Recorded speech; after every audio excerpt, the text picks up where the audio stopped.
నేను నీరజ. బులెటిన్ లో ముందుగా హెడ్లైన్స్ చూద్దాం. పేకాట స్థావరాలపై టాస్క్ ఫోర్స్ పోలీసుల దాడులు.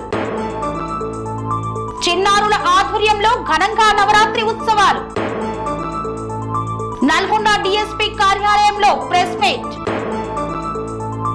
యాదాద్రి ఆలయంలో స్వాతి నక్షత్ర పూజలు.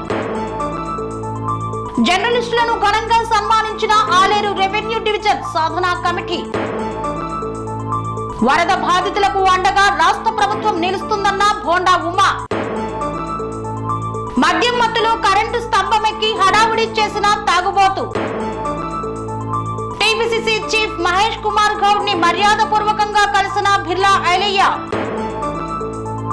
కుంబటి కృష్ణ ప్రసాద్ బాబు అంతిమ యాత్రలో పాల్గొన్న గొల్లూరి అంజయ్య.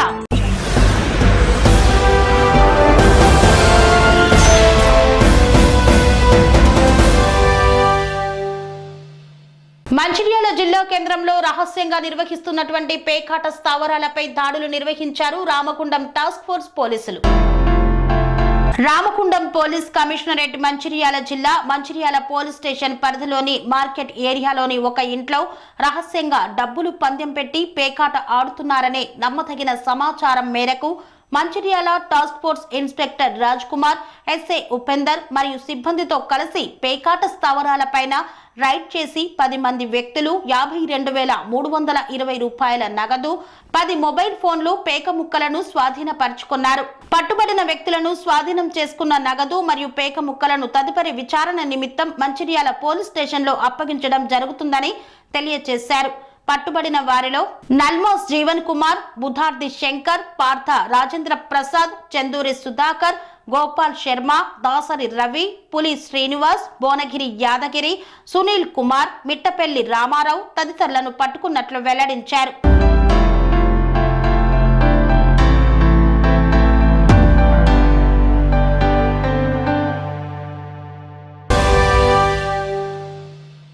రఘోత్తంపల్లి గ్రామంలో వినాయక చవితి ఉత్సవాలు అత్యంత వైభవంగా సాగుతున్నాయి. చిన్నారులు పెట్టినటువంటి బొజ్జ గణపయ్య దగ్గర నవరాత్రి ఉత్సవాలను ప్రత్యేకంగా నిర్వహిస్తున్నారు.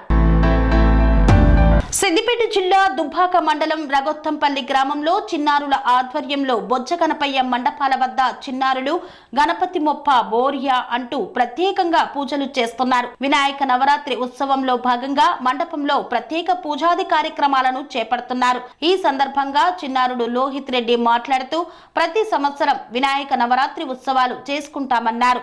మా ఊరు ప్రజలంతా సుఖ సంతోషాలతో ఉండాలని వినాయకునికి ప్రత్యేక పూజలు చేస్తున్నామని పేర్కొన్నారు. అలాగే ప్రతి సంవత్సరం లాగే ఈ సంవత్సరం కూడా పంటలు అధికంగా పండాలని పూజలు చేస్తున్నామని చిన్నారులు తెలిపారు.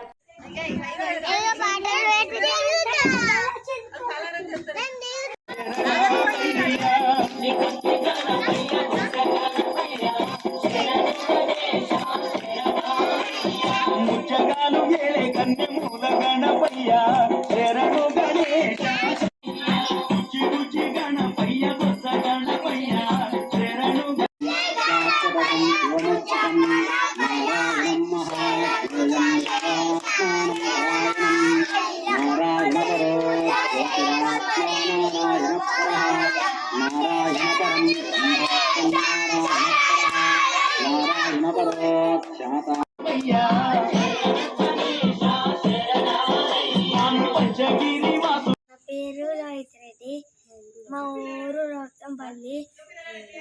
మేము ప్రతి సంవత్సరం గణపతిని పెట్టుకున్నాం. మేము మా ఊరోళ్ళు మా ఫ్యామిలీ బాగుండాలని పెట్టుకున్నాం. ప్రతి సంవత్సరం పెట్టుకుంటాం. అలాగే పంటలు బాగా పండాలని, అందరు బాగుండాలని. నల్గొండ డిఎస్పీ విలేకరుల సమావేశాన్ని నిర్వహించారు. ఈ సందర్భంగా పలు దొంగతనాలకు పాల్పడుతున్న అంతర్రాష్ట్ర దొంగల ముఠాను అరెస్టు చేశామని తెలిపారు. నల్గొండ డిఎస్పీ కార్యాలయంలో విలేకరుల సమావేశాన్ని నిర్వహించారు డిఎస్పీ. ఈ నేపథ్యంలో దొంగతనాలకు పాల్పడుతున్న 2 అంతర్రాష్ట్ర ముఠా సభ్యులను అరెస్టు చేసినట్లు తెలియజేశారు. వీరి వద్ద నుండి 14 తులాల బంగారు ఆభరణాలు, 15 తులాల వెండి పట్టీలు, 2 సెల్ ఫోన్లు స్వాధీనం చేసుకున్నట్లు వెల్లడించారు. ఆంధ్రప్రదేశ్, తెలంగాణ రాష్ట్రాలలో దొంగతనాలకు పాల్పడుతున్న 2 అంతర్రాష్ట్ర ముఠాను అరెస్టు చేసి వీరి వద్ద నుండి 14 తులాల బంగారు ఆభరణాలు, 15 తులాల వెండి పట్టీలు, 2 సెల్ ఫోన్లు స్వాధీనం చేసుకున్నట్లు నల్గొండ డీఎస్పీ కె శివరామరెడ్డి తెలియజేశారు. జిల్లా కేంద్రంలోని డివిజనల్ పోలీస్ కార్యాలయంలో ఏర్పాటు చేసిన విలేకరుల సమావేశంలో వివరాలను వెల్లడించారు. జిల్లాలో ఎలాంటి దొంగతనాలు జరగకుండా ముందస్తు చర్యలలో భాగంగా ఎస్పీ ఆదేశాల మేరకు ప్రత్యేక డ్రైవ్ నిర్వహిస్తున్నట్లు తెలిపారు. కేతపల్లి గ్రామంలో గల చర్చి ఏరియాలో కేతపల్లి ఎస్ఐ తన సిబ్బందితో కలిసి పెట్రోలింగ్ నిర్వహిస్తుండగా హైవే పక్కన గల సర్వీస్ రోడ్డులో 2 వ్యక్తులు చిన్న బ్యాగుతో అనుమానాస్పదంగా తిరుగుతున్నారు. వెంటనే ఎస్ఐ తన సిబ్బందితో కలిసి అట్టి వ్యక్తులను ఫింగర్ ప్రింట్ స్కానర్ ద్వారా వారి ఫింగర్ ప్రింట్ చెక్ చేయగా గతంలో వారు జైలుకు వెళ్లిన వివరాలను వెల్లడించారు. వెంటనే 2 వ్యక్తులను పట్టుకొని విచారించారు. వారి వద్ద ఉన్న బ్యాగును తనిఖీ చేయగా అందులో ఉన్న బంగారు, వెండి ఆభరణాలను గమనించి వారిని స్వాధీనపరుచుకొని పోలీసులు మరింత విచారణ చేపట్టారని వెల్లడించారు.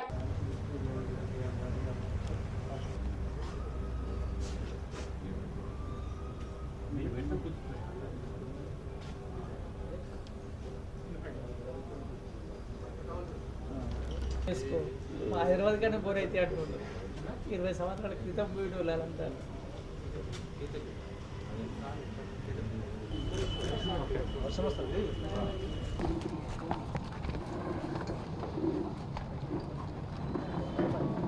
గుడ్ మార్నింగ్ అందరికీ.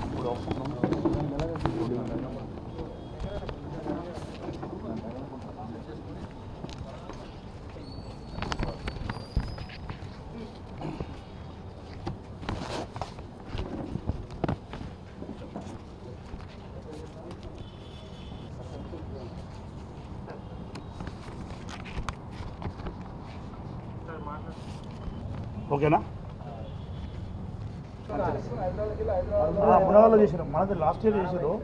మునగాల్లో ఈ మధ్యలో చేశారు. ఆ తర్వాత హైదరాబాద్ పోయారు. హైదరాబాద్ నుంచి మళ్ళీ పోతూ ఏమైనా రక్కీ చేసుకోవడం అక్కడ నైట్లో ఏమన్నా తాళాలు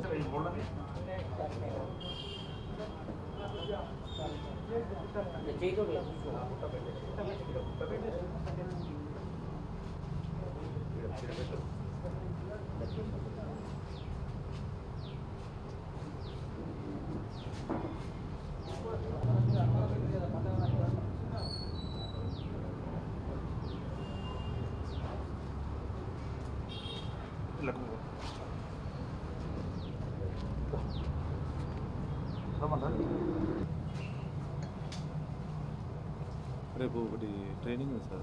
వాటర్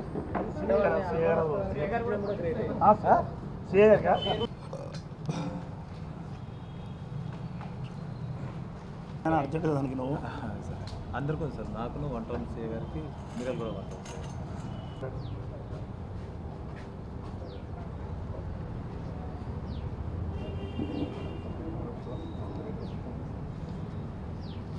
అజిత్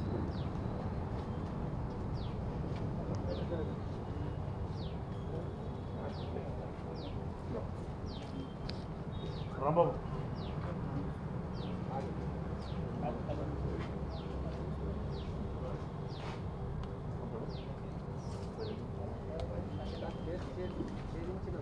పంపించాను.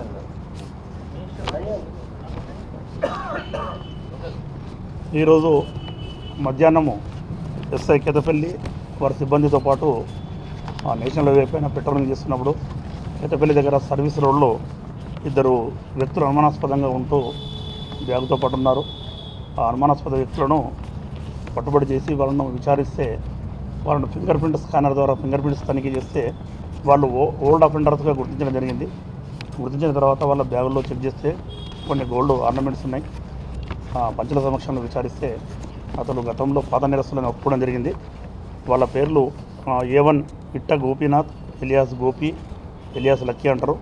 ఇతను కొండపల్లి గ్రామం, ఇబ్రాహీంపట్నం మండలం వాస్తవ్యుడు. అదేవిధంగా A2 వచ్చేసి సింహసత్తి గోపికృష్ణ, ఎలియాస్ గోపి. ఇతను వత్సవాయి మండలము, కృష్ణా జిల్లా, మంగోలు గ్రామం ఇతను. వీళ్ళిద్దరూ కలిసి ఇంటికి కన్నం వేసే దొంగతనాలు చేస్తున్నట్లుగా ఒప్పుకోవడం జరిగింది. వాళ్ళ ఆభరణాలు కూడా అవి కూడా దొంగ వస్తువులను చెప్పడం జరిగింది.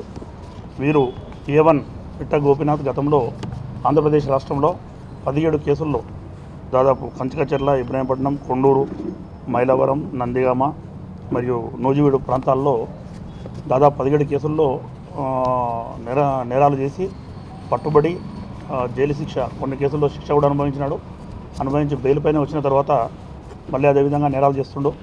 ఈ క్రమంలో సీమసత్తి గోపిని చేరదీసి అతనితో పాటు ఇద్దరు కలిసి మన దగ్గర కేతపల్లిలో 2023లో ఒక దొంగతనము పగటిపూట దొంగతనం చేయడం జరిగింది. ఆ దొంగతనం చేసి అదేవిధంగా మునగాలలో కూడా ఒక దొంగతనం చేశారు. అదేవిధంగా మన ముదిగొండ మండలం ఖమ్మం జిల్లాలో కూడా ఒక దొంగతనం చేయడం జరిగింది. మన తెలంగాణలో 3 దొంగతనములు, అదేవిధంగా ఏలూరులో 3, విజయవాడలో 1, మొత్తం టోటల్గా అక్కడ ఆంధ్రప్రదేశ్లో 4. మొత్తం ప్రస్తుతానికి A1 గోపీనాథ్ బయటకు వచ్చిన తర్వాత 7 నేరాలు చేయడం జరిగింది. ఆ 7 నేరాల్లో సింహసత్తి గోపి A2తో కలిపి 2 నేరాలు, ఆ తర్వాత గోపీనాథ్ మిగతా 3 నేరస్తులతో కలిపి వేరే నేరస్తులతో కలిపి మిగతా నేరాలు చేయడం జరిగింది. వీరి వద్ద నుంచి 14 తులాల బంగారు ఆభరణములు అంటే 140 గ్రామ్స్ గోల్డ్, 15 తులాల వెండి పట్టీలు, అదేవిధంగా వారి వద్ద ఉన్న 2 సెల్ ఫోన్లు స్వాధీనపరచుకోవడం జరిగింది. వాటి విలువ 10,50,000 ఉంటుంది దాదాపుగా. వీరిద్దరిని ఇప్పుడు అరెస్ట్ చేసి మన కేతపల్లి పోలీస్ స్టేషన్ పరిధిలో గల కేసులో అరెస్ట్ చేసి వాళ్ళను కోర్టుకు తరలిస్తున్నాము. ఈ కేసును ఛేదించడంలో మన సిఐ గారి పర్యవేక్షణలో శనివారం సిఐ కొండలరెడ్డి, అదేవిధంగా ఎస్ఐ శివతేజ మరియు వారి సిబ్బంది అందరూ కూడా అజిత్ రెడ్డి మరియు యాదాద్రి శ్రీ లక్ష్మీ నరసింహస్వామి క్షేత్రంలో యాదాద్రి లక్ష్మీ నరసింహస్వామి జన్మ నక్షత్రాన్ని పురస్కరించుకొని శతఘటాభిషేకాన్ని అత్యంత ఘనంగా నిర్వహించారు. నేడు నరసింహుని జన్మ నక్షత్రం స్వాతి నక్షత్రాన్ని పురస్కరించుకొని యాదాద్రి శ్రీ లక్ష్మీ నరసింహస్వామి వారికి శతఘటాభిషేకాన్ని నిర్వహించారు ఆలయ అర్చకులు. స్వాతి నక్షత్రం సందర్భంగా భక్తులు, స్థానికులు అధిక సంఖ్యలో యాదాద్రి కొండ చుట్టూ గిరి ప్రదక్షిణ చేశారు. నారసింహుని జన్మ నక్షత్రం సందర్భంగా శత కలశాలను ప్రత్యేకంగా ఏర్పాటు చేసి శత కలశాలలోని జలాలకు ప్రత్యేక పూజలు చేసి పాలు, పెరుగుతో వేద మంత్రాలు, మంగళ వాయిద్యాల నడుమ నరసింహునికి అష్టోత్తర శతఘటాభిషేకం నిర్వహించారు ఆలయ అర్చకులు. స్వామివారి అష్టోత్తర శతఘటాభిషేకం పూజలో స్థానికులు, భక్తులు అధిక సంఖ్యలో పాల్గొన్నారు. యాదాద్రి ఆలయంతో పాటు అనుబంధ ఆలయంలో కూడా యథావిధిగా ఉత్సవాల నిర్వహణ చేపట్టారు.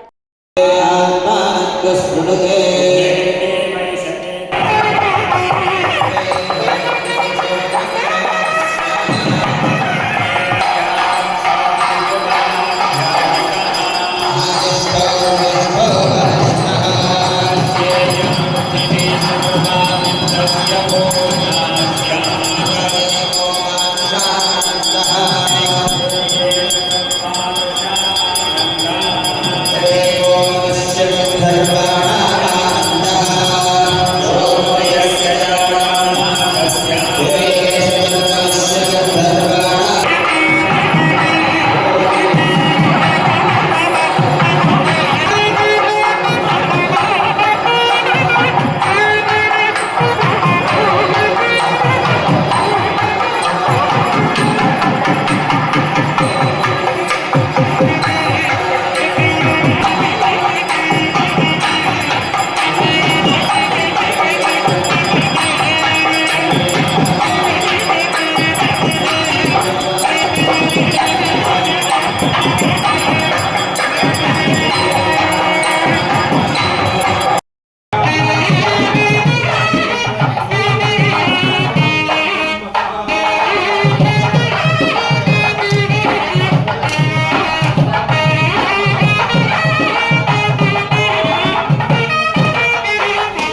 కమిటీ ఆధ్వర్యంలో జర్నలిస్టు డేను పురస్కరించుకొని జర్నలిస్టులను ఘనంగా సన్మానించారు.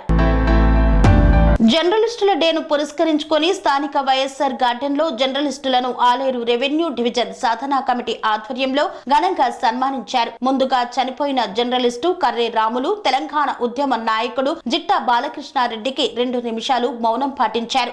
ఈ సందర్భంగా కన్వీనర్ పసుపునూరి వీరేశం మాట్లాడుతూ జర్నలిస్టులు ఆలేరు రెవెన్యూ డివిజన్ కోసం ఎంతగానో ప్రభుత్వం దృష్టికి తీసుకుపోయేలాగా కృషి చేశారని, ఏర్పడేంత వరకు మా పోరాటం ఆగదని, అనేక సమస్యలతో ఆలేరు ఆగమైపోతుందని ఆవేదన వ్యక్తం చేశారు. కో కన్వీనర్ రాచకొండ జనార్దన్ మాట్లాడుతూ ఆలేరు రెవెన్యూ డివిజన్ తో పాటు అండర్ పాస్ బ్రిడ్జ్, వాగుపైన హై లెవెల్ వంతెన, 100 పడకల ఆసుపత్రిని వెంటనే నిర్మించేంత వరకు నిద్రపోయేది లేదని ఆయన పేర్కొన్నారు. ఈ కార్యక్రమంలో వెంకటేష్, చంద్రశేఖర్, సలీం, రవి, ఉప్పలయ్య తదితరులు పాల్గొన్నారు.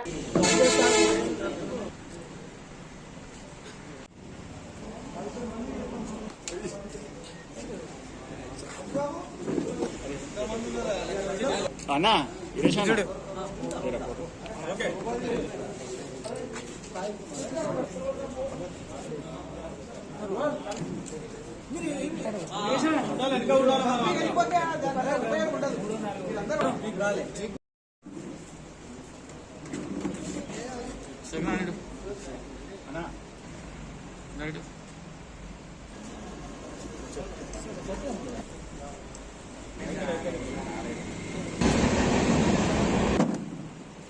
సమస్య కావచ్చు, లేకుంటే మన హాస్పిటల్ సమస్య కావచ్చు, అండర్ పాస్ బ్రిడ్జ్ సమస్య కావచ్చు, ఇలాంటి అనేకము మనం రోజువారీగా ప్రజలు ఎదుర్కొంటున్నటువంటి అనేక సమస్యలు ఏవైతే ఉన్నాయో ఈ సమస్యలన్నింటినీ ప్రభుత్వాలు పట్టించుకోలేనటువంటి పరిస్థితులలో, శ్రద్ధ వహించలేనటువంటి పరిస్థితులలో ప్రజలు ఏ విధంగా రోజువారీగా ఇబ్బందులు పడుతున్నారు అనేటువంటి విషయాలను పాలకులు పట్టించుకోలేనటువంటి పరిస్థితులలో ఈ ప్రజలు ఎదుర్కొంటున్నటువంటి అన్ని వర్గాల ప్రజల నుండి అవస్థలు పడుతున్నటువంటి సమస్యల్ని వెలుగులోకి తీసుకొచ్చి ఆ సమస్యల పరిష్కారం కోసం తమ కలం ద్వారా, తమ మేధస్సు ద్వారా ప్రభుత్వ దృష్టికి తీసుకుపోవడంలో ప్రధాన భూమికను పోషిస్తున్నటువంటి మీ అందరికీ ఆలేరు రెవెన్యూ డివిజన్ సాధన పోరాట కమిటీ తరఫున అభినందనలు తెలియజేస్తున్నాను. అందుకే మీరందరూ కూడా ఆలేరు లోపట జరుగుతున్నటువంటి అనేక కార్యక్రమాలు ఏవైతే ఉన్నాయో అవి వివిధ రాజకీయ పార్టీల ఆధ్వర్యంలో కావచ్చు, లేదు అఖిలపక్షం ఆధ్వర్యంలో కావచ్చు, ప్రధానంగా ఆలేరు రెవెన్యూ డివిజన్ సాధన పోరాట కమిటీ ఆధ్వర్యంలో జరుగుతున్నటువంటి అనేక కార్యక్రమాలను మీరు వెలుగులోకి తీసుకురావడం కోసం, ప్రభుత్వ దృష్టికి తీసుకురావడం కోసం, ప్రజల్లోకి తీసుకుపోవడం కోసము మీరు నిర్విరామంగా కృషి చేస్తున్నటువంటి పరిస్థితిని కూడా మేము గుర్తించాం. మేము రాసినటువంటి విషయాలు ఏవైతే ఉన్నాయో అది వాట్సాప్లలో, ప్రెస్ నోట్లలో మేము రాసినటువంటి విషయాలు ఏవైతే ఉన్నాయో వాటికి అదనంగా ప్రజలకు ఉపయోగపడే విధంగా, ప్రభుత్వానికి తెలిసే విధంగా మీరు కూడా మీ మనసులో ఉన్నటువంటి విషయాలను కూడా జోడించి పెద్ద ఎత్తున మీరు ఈరోజు మేము కార్యక్రమాన్ని నిర్వహిస్తున్నాము. జర్నలిస్ట్ డే సందర్భంగా విలేకరులందరికీ పేరు పేరున శుభాకాంక్షలు, అభినందనలు తెలియజేస్తున్నాము. అదేవిధంగా సమాజంలో ఏ రంగంలో గుర్తింపు రావాలంటే మీడియా ద్వారానే, రాజకీయ రంగంలో కానివ్వండి, వ్యాపార రంగంలో కానివ్వండి, విద్యా రంగంలో కానివ్వండి, ఏ రంగాన్ని కూడా గుర్తింపు రావాలంటే మీడియా ద్వారానే. అదేవిధంగా మన మీడియా అనేది ఇప్పుడు జర్నలిస్టు ఒక ఉత్తమమైన జర్నలిస్టు ఉన్నది. అదేవిధంగా ఈ గతంలో జర్నలిస్టు రంగం నుంచి కూడా ఎమ్మెల్యేగా, ఎంపీలుగా, ముఖ్యమంత్రులుగా, లాస్ట్ ప్రధానమంత్రిగా అటల్ బిహారీ వాజ్పేయి గారు కూడా జర్నలిస్ట్ రంగం నుంచి రావడం జరిగింది. అలాగే మీరందరూ కూడా ఉన్నత స్థానంలో ఉండాలని చెప్పి నేను కోరుకుంటున్నాను. మరియు ఆలేరు అన్ని రంగాల్లో పూర్తిగా వెనుకబడిపోతుంది. ఆలేరు అభివృద్ధి జరగాలంటే ఒక రెవెన్యూ డివిజన్ తప్ప ఏర్పడే ఆధ్వర్యంలో ఎన్నో ఉద్యమ కార్యక్రమాలు నిర్వహిస్తున్నాము. గతంలో మన మాజీ ఎమ్మెల్యే గారు, బీఆర్ఎస్ పార్టీ సుల్తాన్ బెందర్జీ గారు 2022లో స్థానిక గెస్ట్ హౌస్లో ప్రెస్ మీట్ ఏర్పాటు చేసి త్వరలో ఆలేరు రెవెన్యూ డివిజన్ ఏర్పాటు చేస్తున్నామని చెప్పి అధికార ప్రకటన చేయడం జరిగింది. కానీ అధికార ప్రకటన చేసి ప్రజలను మోసం చేయడం జరిగింది తప్ప వేరే కాదు. అదేవిధంగా మొన్న జరిగిన అసెంబ్లీ ఎన్నికల సందర్భంగా కూడా మన కాంగ్రెస్ పార్టీ ఎమ్మెల్యే అభ్యర్థి గారు మేము అధికారంలోకి వస్తే కనబరచాలి, కనబరుస్తున్నారు. దానికి మీకు ముందుగా ధన్యవాదాలు తెలియజేస్తూ, మనము ఎంతైనా పాలకుల నిర్లక్ష్యం వల్ల ఆలేరు ప్రాంతము బాగా వెనుకబాటుకు గురైనది. మనకు వనరులు, నీటి వనరులు లేకపోవడము, అదేవిధంగా ఈ మన ఆలేరు ప్రాంతానికి రహదారులు అనుసంధానం కాకపోవడం, దీనివల్ల వ్యాపార రంగంలో బాగా వెనుకబాటు, విద్యారంగంలో మనకు భువనగిరి, జనగాం పక్కనే రెవెన్యూ డివిజన్లు ఉండడం వల్ల మనకు విద్యారంగంలో కూడా ప్రభుత్వం సరైన సందర్భాల్లో సహకరించకపోవడం వల్ల విద్యారంగము, వైద్య రంగము, అదేవిధంగా నీటి వనరులు లేకపోయినప్పుడు ప్రభుత్వంలో ఏదైనా ఇండస్ట్రియల్ పార్కులను ఏర్పాటు చేసి పారిశ్రామిక రంగాన్ని అభివృద్ధి చేయాల్సిన అవసరం ఉంది. ఇప్పటిదాకా ఎందుకంటే ఒకప్పుడు ఇక్కడ షారాజ్పేట టంకుల మధ్యలో అరెస్ట్ అయినప్పుడు కూడా కాపాడినటువంటి వ్యక్తులు విలేకరులు జాన్సన్ అన్నకు బాగా తెలుసు. ఎందుకంటే మల్లన్న, జాన్సన్, కోటరాముల అంటే పేదల గొంతుక, బలహీనుల పక్షాన పోరాటం చేసే ఒక ఎర్రజెండా. ఎవరైతే బలహీనులు ఉంటారో వాళ్ళకి అన్యాయం జరిగితే వాళ్ళ మీద ఉంటాము. నీతోటి మిత్రులొచ్చినారన్నా, నీతోటి మిత్రులొచ్చినారన్నా, నువ్వు లేక ఏడున్నవో చెప్పవే మాయన్నా. తోడుగా మాతో నుండి జంటగా మాతో నిలిసి జంట వీడిపోయినావ మాయన్నా. నీ జ్ఞాపకాలు మరవాలేమే రామన్నా, నీ జ్ఞాపకాలు మరవాలేం రామన్నా. ఆలేరు పట్టణంలో పేద ఇంటిల బుట్టినోనివి, ప్రజల కోసం అన్నా నువ్వు వార్తలెన్నో రాసినవన్నా. నిర్బంధం వచ్చిన గాని భయపడలేదు అన్నా, కలం బట్టి అన్నా నువ్వు వార్త రాసే చూస్తేనన్నా. కంపెనీళ్ళు చూడు అన్నా, కన్ను ఎర్ర చేసుకుండ్రు ఎవరు. వార్తల్లో చిన్న విరామం.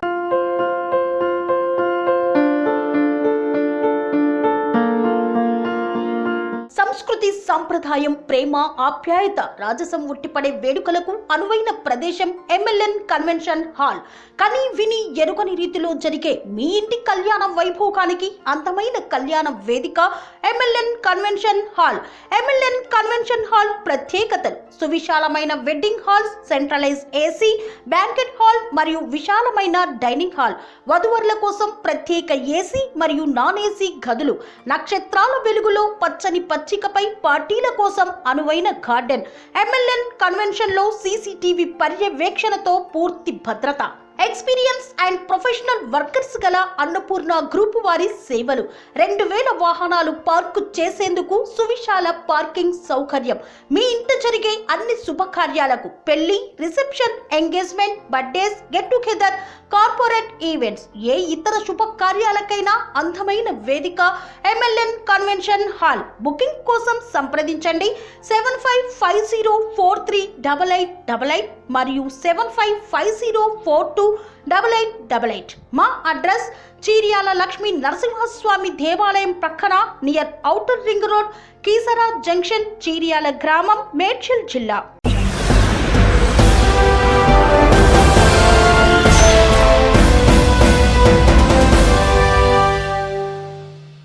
తిరిగి వార్తలకు స్వాగతం. రాష్ట్ర ప్రభుత్వం వరద బాధితులను అన్ని విధాలుగా ఆదుకునేందుకు సహాయక చర్యలు చేపట్టిందని, వరద ఉధృతి కాస్త తగ్గడంతో పారిశుద్ధ పనులు సైతం వేగవంతంగా సాగుతున్నాయని బోండా ఉమా మహేశ్వరరావు పేర్కొన్నారు. విజయవాడ సెంట్రల్ నియోజకవర్గంలోని 63వ డివిజన్ న్యూ రాజీవ్ నగర్, సుందరయ్య నగర్, రాధానగర్ నందు సెంట్రల్ నియోజకవర్గ శాసనసభ్యులు బోండా ఉమా మహేశ్వరరావు స్వయంగా ట్రాక్టర్ నడుపుతూ ప్రజల ఇంటి వద్దకు వెళ్లి పాల ప్యాకెట్లు, వాటర్ బాటిల్స్, బిస్కెట్ ప్యాకెట్లు, ఆహార ప్యాకెట్లను స్వయంగా పార్టీ నాయకులతో కలిసి అందజేశారు. ఈ సందర్భంగా బోండా ఉమా మాట్లాడుతూ, విజయవాడ నగరంలో ట్రాక్టర్లతో వరద బాధితుల కోసం ఆహార పొట్లాలను తరలిస్తున్నామని, ఈ సందర్భంగా అక్కడికి వెళ్లి వరద బాధితులకు అందిస్తున్న ఆహారాన్ని, ఇంటింటికి వెళ్లి ఆహార పొట్లాలు, పాలు పంపిణీ చేసి బాధితుల దగ్గరికి వెళ్లి వారి ఇళ్లను పరిశీలించి అనంతరం బాధితులతో మాట్లాడుతూ మీ ఇళ్లను ప్రభుత్వమే శుభ్రం చేస్తుందని, ప్రభుత్వ పరంగా అన్ని విధాల సాయం మీకు అందుతుందా లేదా అని బాధితులను అడిగి తెలుసుకున్నారు. రాష్ట్ర ప్రభుత్వం వరద బాధితులని అన్ని విధాలుగా ఆదుకుంటుందని, విజయవాడలో వరద అనంతరం చేపట్టాల్సిన సహాయక చర్యలపై ప్రభుత్వం దృష్టి సారించిందని, వరద ప్రభావిత ప్రాంతంలో అనేక కాలనీల్లో వరద ప్రభావం తగ్గడంతో పారిశుద్ధ పనులు వేగంగా జరుగుతున్నాయని పేర్కొన్నారు. మురుగు కాలువల్లో చేరిన పూడికను తొలగించడంతో పాటు వరద ప్రభావంతో రోడ్లపైకి కొట్టుకు వచ్చిన చెత్త, ఇసుక, మట్టిని పారిశుద్ధ సిబ్బంది ఇప్పటికే వరద ప్రాంతాల్లో పారిశుద్ధ పనుల కోసం రాష్ట్రంలోని వివిధ మున్సిపాలిటీలు, నగర పంచాయతీల నుండి పెద్ద ఎత్తున మున్సిపల్ కార్మికులను రప్పించి శుభ్రం చేస్తున్నామని బోండా ఉమా తెలియజేశారు. జవహర్ నగర్ మున్సిపల్ కార్పొరేషన్ పరిధిలో ఓ వ్యక్తి మద్యం మత్తులో కరెంటు స్తంభం ఎక్కి నానా హంగామా చేశాడు. జవహర్ నగర్ మున్సిపల్ కార్పొరేషన్ పరిధిలోని చెన్నాపురంలో మద్యం మత్తులో వెంకటేష్ అనే వ్యక్తి కరెంటు స్తంభం ఎక్కి కరెంటు వైర్లు పట్టుకొని హంగామా చేశాడు. విద్యుత్ స్తంభం ఎక్కుతుండడం గమనించిన స్థానికులు వెంటనే విద్యుత్ నిలిపివేయించారు. కరెంటు స్తంభంపై నిలబడి నాకు డబ్బులు కావాలని హంగామా చేశాడు. కింద ఉన్నవారు ఎంతమంది పిలిచినా కిందికి రాకుండా హడావుడి చేశాడు. స్థానికులు పోలీసులకు సమాచారం తెలపడంతో సంఘటనా స్థలానికి వచ్చి పోలీసులు కరెంటు స్తంభం ఎక్కి అతన్ని కిందికి దించారు. దీంతో అతను ప్రాణాపాయం నుండి తప్పించుకోగలిగాడు. తెలంగాణ రాష్ట్ర పిసిసి చీఫ్ గా నియామకమైన మహేష్ కుమార్ గౌడ్ ను మర్యాదపూర్వకంగా కలిసి శుభాకాంక్షలు తెలియజేశారు తెలంగాణ రాష్ట్ర ప్రభుత్వ విప్ ఆలేరు శాసనసభ్యులు బిర్లా ఐలయ్య. తెలంగాణ ప్రదేశ్ కాంగ్రెస్ కమిటీ అధ్యక్షుడిగా నూతనంగా నియామకమైన మహేష్ కుమార్ గౌడ్ ని తెలంగాణ రాష్ట్ర ప్రభుత్వ విప్ ఆలేరు నియోజకవర్గ శాసనసభ్యులు బిర్లా ఐలయ్య మర్యాదపూర్వకంగా కలిసి పుష్పగుచ్చం అందజేసి శుభాకాంక్షలు తెలిపారు. వీరి వెంట యాదాద్రి భువనగిరి జిల్లా కాంగ్రెస్ పార్టీ అధ్యక్షుడు అండెం సంజీవరెడ్డి, మున్సిపల్ చైర్మన్, కౌన్సిలర్లు, ఆలేరు నియోజకవర్గంలోని అన్ని మండలాల అధ్యక్షులు, పట్టణ అధ్యక్షులు, ముఖ్య నాయకులు, కార్యకర్తలు పాల్గొన్నారు. ఈ సందర్భంగా బిర్లా ఐలయ్య మాట్లాడుతూ టీపీసీసీ అధ్యక్షులుగా మహేష్ కుమార్ గౌడ్ ని నియమించడం పట్ల హర్షం వ్యక్తం చేస్తున్నట్లు తెలిపారు. కాంగ్రెస్ పార్టీలు కష్టపడితే పదవులు దక్కుతాయని చెప్పడానికి మహేష్ కుమార్ గౌడ్ నియామకమే చక్కటి ఉదాహరణ అన్నారు. మహేష్ కుమార్ గౌడ్ ఆధ్వర్యంలో పార్టీ మరింత బలోపేతం అవుతుందని ఆశాభావం వ్యక్తం చేశారు. కుంపటి కృష్ణప్రసాద్ అంతిమ యాత్రలో పాల్గొన్న ఎంఆర్పీఎస్ జాతీయ అధ్యక్షులు మందకృష్ణ మాదిగ. ఉప్పల్ నియోజకవర్గంలో ఉమ్మడి తెలంగాణ అండ్ ఆంధ్రప్రదేశ్ రాష్ట్ర ఎంప్లాయీస్ ఫోరం రాష్ట్ర నాయకులు ఎంఆర్పీఎస్ వ్యవస్థాపక అధ్యక్షులు మందకృష్ణ మాదిగతో ఉద్యమ సమయంలో చేదోడు వాదోడుగా నిలిచిన వ్యక్తి ఎన్ఎఫ్సి రిటైర్డ్ సైంటిఫిక్ ఆఫీసర్ కుంపటి కృష్ణప్రసాద్ బాబు మృతి చెందిన సందర్భంగా ఆయన అంతిమ యాత్రలో ఎంఆర్పీఎస్ జాతీయ అధ్యక్షులు మందకృష్ణ మాదిగ పాల్గొన్నారు. వారితో పాటు బీఆర్ఎస్ పార్టీ మాజీ రాష్ట్ర కార్యదర్శి, మాజీ కార్పొరేటర్ గొల్లూరి అంజయ్య పాల్గొని భౌతిక కాయానికి పూలమాల వేసి నివాళులు అర్పించారు. వారు చేసిన సేవలను గుర్తు చేసుకున్నారు. కుటుంబ సభ్యులకు ప్రగాఢ సానుభూతిని తెలియజేశారు. ఈ యొక్క కార్యక్రమంలో ఎన్ఎఫ్సి ఫోరం ఎంప్లాయీస్ స్నేహితులు తదితరులు పాల్గొన్నారు.